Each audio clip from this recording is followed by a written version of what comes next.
देखिए स्टूडेंट्स, हमारे पास जो ये लॉज ऑफ मोशन चैप्टर है उसमें बहुत इंपॉर्टेंट चीज़ आती है, that is called free body diagram.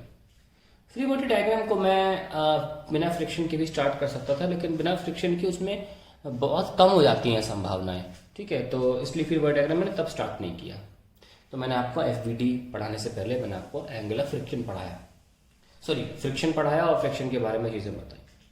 मेरा मानना यह है कि हमारे फ्री बॉडी डायग्राम को के दायरे को और बढ़ाने के लिए हमें एक इंपॉर्टेंट चीज़ और पढ़नी पड़ेगी और उसे कहते हैं pseudo force. Let's begin it.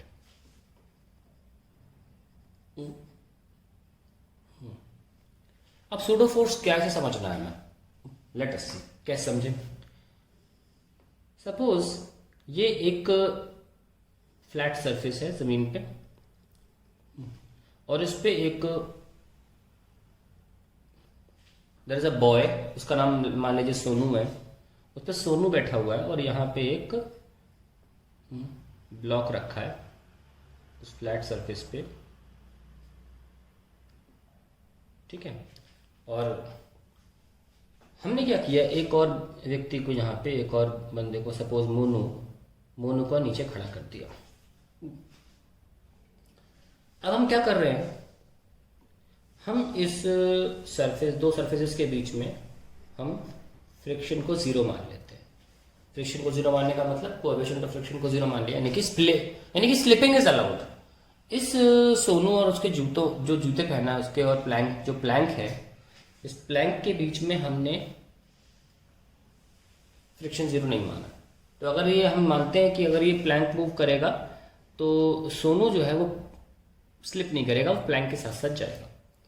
तो सपोज ये सोनू है और ये प्लैंक है, दोनों का वजन मिला के सपोज मान लेते हैं टोटल वेट हम 40 kg मान लेते हैं, 20 kg मान लेते हैं। चलिए, हल्का सा प्लैंक है और 15-16 किलो सोनू का वजन है, पतला सा बच्चा है, और हमने उसके साथ एक्सपेरिमेंट करने का बोला। अब देखना क्या होगा। मान लीजिए हमने 40 न्यूटन फोर्स लगाया इस प्लैंक पे, और उसके प्लैंक प्लस जो चाइल्ड है उनको मिला के हम एक सिस्टम बना रहे हैं। लेट अस सी, ये देखना म्यू क्या है, जीरो है। तो हम दो नज़रों से देखेंगे इस चीज़ को, जो भी यहाँ पे सीन हो रहा है, नाट्य रूपांतर जो हम बता रहे हैं आपको, इसको हम दो नज़रों से देखेंगे। एक तो मोनू की नज़रों से देखेंगे और सोनू की नज़रों से देखेंगे, और फिर देखते हैं क्या महसूस होता है। तो स्टूडेंट्स ऐसा करते हैं, डायग्राम में असल में कोऑर्डिनेट्स नहीं बनाए मैंने, कोऑर्डिनेट्स बनाने पर वो बहुत ज़्यादा क्लियर हो जाता है। Let's make coordinates. ये हमारा सोनू था और इस पर हमने फोर्स लगाया 40 न्यूटन, और दोनों का मिला के वजन जो था हमने 20 kg लिया था, जस्ट फॉर एन एग्जाम्पल। और यहाँ पे हमने एक ब्लॉक रखा हुआ था, और मोनू को हम मान लीजिए जो 0,0 है इस कोऑर्डिनेट पर, कहता ना कोऑर्डिनेट बनाना जरूरी है, तो हमने कोऑर्डिनेट बनाया। ऊपर से भी हमारा जो मोनू था वो बीच में आ रहा था, so I had to rub the diagram. And Monu की जो आईज हैं बिल्कुल यहाँ रख देते हैं सामने। पता है, देखना सूडो फोर्स फॉर एवर समझ में आ जाएगा। बहुत बच्चों को सूडो फोर्स समझ में नहीं आता है, इस एग्जाम्पल से सारी प्रॉब्लम्स दूर हो जाएंगी सूडो फोर्स की।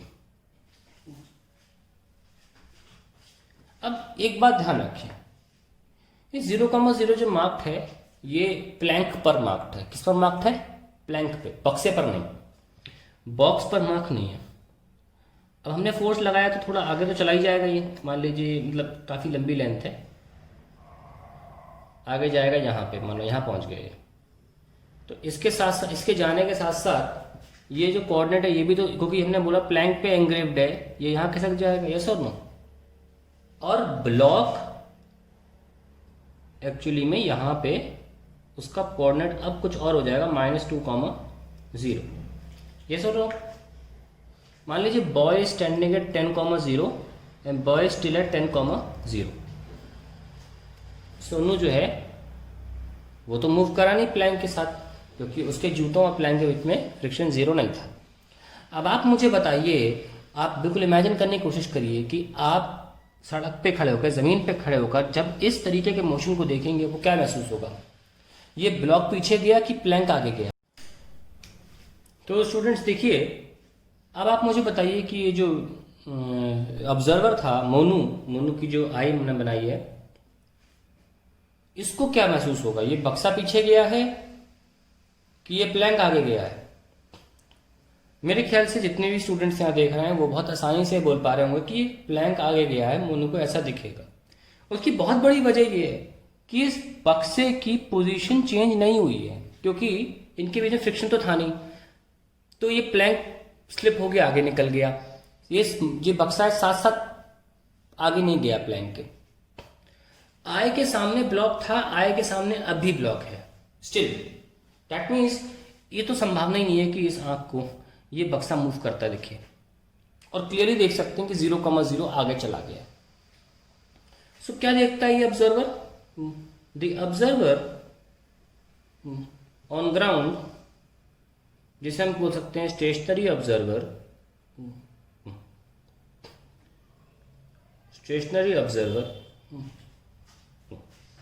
sees the motion of plank in right direction. However, he observes the motion of block to be stationary. ठीक है। अब ये बात सच भी है, जिस बॉडी पे फोर्स नहीं लगाया है वो नहीं मूव करनी चाहिए। देख लो, इस पे तो फोर्स नहीं लगाया गया था ना, और हमने फ्रिक्शन 0 करके इसको जुदा कर दिया था एक दूसरे से कि चलो इसको नीचे वाले को खिसक के जाना तो चली जाए। जिस पे फोर्स लग रहा है वही मूव करना चाहिए। अब जरा हम सोनू की नजर से इस ब्लॉक को देखते हैं। सोनू की नजर से, सोनू इस ब्लॉक की तरफ देख रहा है। सोनू प्लैंक के साथ मूव करता है, तो सोनू को क्या महसूस होगा? सोनू तो प्लैंक के साथ मूव कर रहा है, उसके पैर के नीचे जो प्लैंक है वो तो साथ में मूव कर रहा है उसे ये ब्लॉक पीछे जाता दिखेगा। ऑब्वियस सी बात है, उसके कोऑर्डिनेट्स चेंज हुए हैं ना।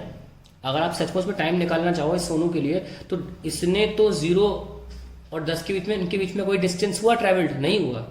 0 और 10 के बीच में अभी भी कोई डिस्टेंस ट्रेवल नहीं है। इनके कोऑर्डिनेट्स इंटैक्ट रहे हैं। इनके बीच में कोऑर्डिनेट्स चेंज किस हुए? सोनू की नजर से किसके कोऑर्डिनेट्स चेंज हुए?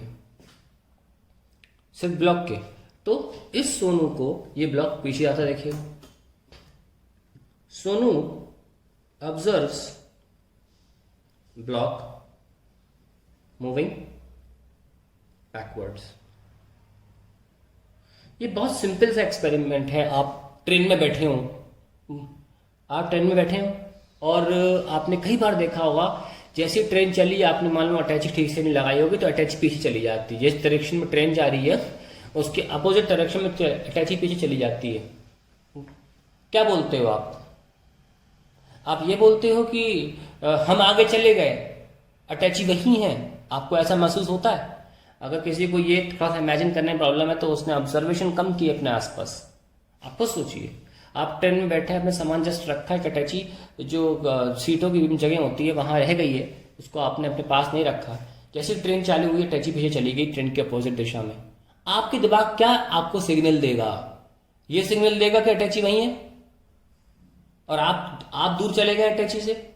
ये सिग्नल देगा नहीं, आप स्टेशनरी है, सीट पर बैठे हुए हैं, अटैची आपसे दूर चली गई है ना। जैसे कि आप मान लीजिए, आप अभी देख लीजिए किसी भी बॉडी पर आपके पास कोई पैड हो, अगर पैड जिस पे आप पेजेस लगाते हैं, और रेड लेटर पैड जो होता है उस पर एक रबर रख लें, या कोई ऐसी चीज रख लें जो चिपके नहीं। कोई रबर रखेंगे तो वो साथ में चली जाएगी, ठीक है। और आप आगे झटके से लेके जाएं, वो कटर नहीं रहेगा। मतलब आपने अगर शार्पनर को रखा है, शार्पनर को कि मेटेलिक पीस होगा या एक पॉलिश प्लास्टिक होगा, तो वो चिपकेगा नहीं सरफेस से। और आप ऐसे झटके से ऐसे करना, तो फिर आप देखेंगे ऐसे कॉइन वाला एक्सपेरिमेंट भी आप करते हैं। कॉइन वाले एक्सपेरिमेंट में क्या, आप झटके से अगर कागज निकालते हो तो कॉइन ग्लास में गिर जाता है, वो यानी कि कॉइन अपनी जगह से मूव ही नहीं किया था। और ये आप क्यों देख पा रहे हो कॉइन अपनी जगह से मूव नहीं किया था? क्योंकि आप जब झटके से कागज को ऐसे करते हो तो आप जमीन पे खड़े हो, आप क्लियरली देख पा रहे हो कि कॉइन अपनी जगह पर है। पर अगर आप कागज पे होगे, तो अगर मान लो कागज से बैठ के ऑब्जर्व करोगे इस बात को, तो आप कागज के साथ आगे जाओगे, आपको कॉइन पीछे जाता दिखेगा। जस्ट लाइक ट्रेन में बक्सा पीछे जाता दिखता है। वही मैं कह रहा हूं यहाँ पे कि इस ऑब्जर्वर को ये बॉक्स पीछे जाता दिखेगा, और अगर हम इस ऑब्जर्वर की नजर से देखें तो उसके होश उड़ जाएंगे, अगर उसे फिजिक्स आती है। पता है क्यों? तो आप देख सकते हैं कि इस आदमी ने, सोनू ने, जब इस बॉक्स के मूवमेंट को देखा तो वो चौंक गया, क्योंकि इस बॉक्स पर तो फोर्स ही नहीं लग रहा है। इस बॉक्स पे फोर्स तो लगा नहीं, फिर भी ये पीछे चला गया। यहां पे एक प्रॉब्लम सामने है कि body is moving without the application of force, और यहीं से शब्द आता है सूडो। सूडो का मतलब होता है एक मिथ, एक तरीके की fakeness. Now so what he does to maintain the application of physics here, this person assumes that that is a force which we call pseudo force. तो आप देख सकते हैं कि the pseudo force FPS is equals to mass of body, इस body का mass into acceleration of, acceleration किसका, of Planck. क्योंकि जिस स्पीड से ये ब्लॉक आगे, ये प्लैंक आगे जा रहा है, उसी स्पीड से तो, या उसी एक्सेलरेशन से, वी शुड से एक्सेलरेशन, जिस एक्सेलरेशन से ये प्लैंक आगे जा रहा है, ऑब्वियसली उस अलग एक्सेलरेशन से तो ब्लॉक आगे नहीं चला जाएगा, सेम एक्सेलरेशन से जाएगा। तो सूडो फोर्स ये आदमी क्यों लगाता है? बिकॉज अगर ये नहीं लगाएगा, अगर ये बंदा इस ब्लॉक में सूडो फोर्स नहीं लगाएगा, तो इस बॉडी का मोशन जस्टिफाई इसकी नजर से नहीं हो सकता। Because without the application of force you cannot have a body in motion. That is why pseudo forces पे न्यूटन के तीनों सिद्धांत फेल हो जाते हैं, न्यूटन के तीनों लॉज फेल हो जाते हैं सूडो फोर्स पे। और हम वही देखेंगे अभी आकर कि अगले हम 5 मिनट में देखेंगे कि कैसे सूडो फोर्स पे तीनों लॉज एप्लीकेबल नहीं होते हैं। तो ये बहुत इंपॉर्टेंट एक्सप्लेनेशन है, आप समझ गए होंगे। अब आगे देखते हैं हम तीनों लॉज कैसे, तीनों सिद्धांत कैसे इस पे एप्लीकेबल नहीं होते। जैसे कि हमने अभी देखा कि एक ब्लॉक है, वो सोनू की नज़र से पीछे जाने लगता है ना, 0,0, 10,0 एंड दिस इज -2,0। इसकी नज़र से पीछे जा रहा है क्योंकि वो प्लैंक के रिस्पेक्ट में ही इज़ नॉट मूविंग। और ट्रेन वाला एग्जाम्पल भी याद होगा कि अगर आप किसी गाड़ी पर हैं तो आपको अगर कोई बक्सा गाड़ी की अपोजिट दिशा में खिसकता दिखेगा तो आप ये थोड़ी सोचोगे कि आप आगे जा रहे हो, आप यही बोलोगे कि बक्सा खिसक रहा है, क्योंकि आप गाड़ी के साथ चिपके हुए स्टेशनरी हो ना। देख सकते हैं कि without application of any force, application of any force the body accelerates, the body accelerates. तो यानी कि फर्स्ट लॉ वायलेटेड, पहला लॉ वायलेट हो गया। और दूसरे की बात करते हैं, मतलब बॉडी की हम कहते हैं ना, until and unless an external force is applied on it, the body will continue to be in the state in which it is। तो वो हमारा पहला लॉ है कि जब तक कि कोई बाहरी फोर्स ना लगेगा बॉडी की वेलोसिटी ऑफ मोशन में कोई चेंज नहीं आएगा, पर आ तो गया ना।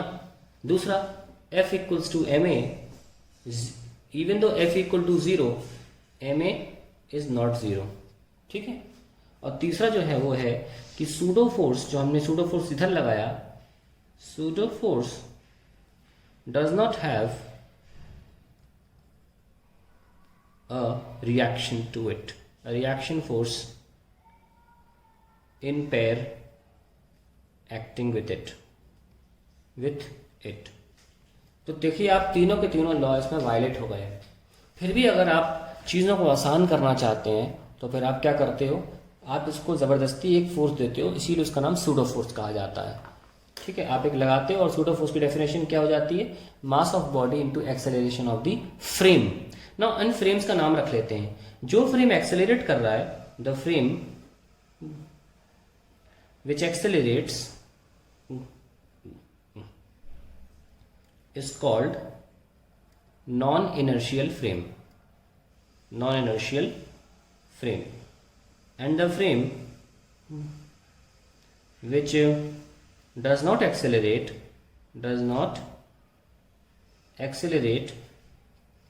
is called inertial frame। तो यानी कि अगर आप ऑब्जर्वर जो है, यहाँ लिख लेते हैं, फाइनली का निष्कर्ष लिख लेते हैं, when viewed from an inertial frame pseudo force is not applicable। Is not applied. तो आप इनर्शियल फ्रेम से देखेंगे तो कोई ऐसा सूडो फोर्स नहीं लगेगा, ठीक है। लेकिन तो सूडो फोर्स क्या चीज़ है? Pseudo force is applied only when the observer is in non inertial frame.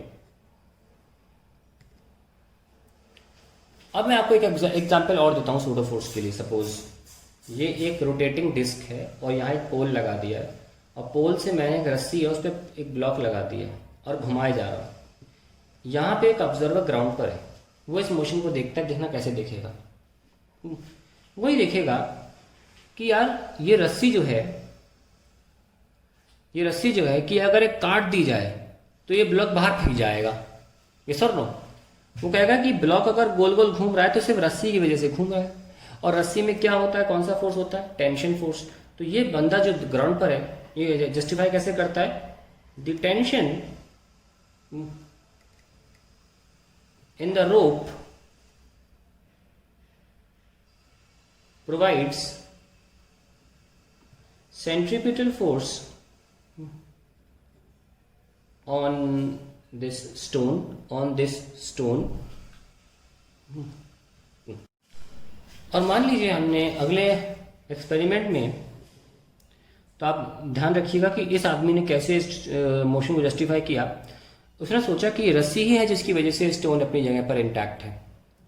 पर अगर हम बात करें, ये रस्सी बांध दी, बाजू में हमने एक सोनू को खड़ा कर दिया। ये मोनू ग्राउंड पर रहता है हमेशा और ये घुमा रहा है।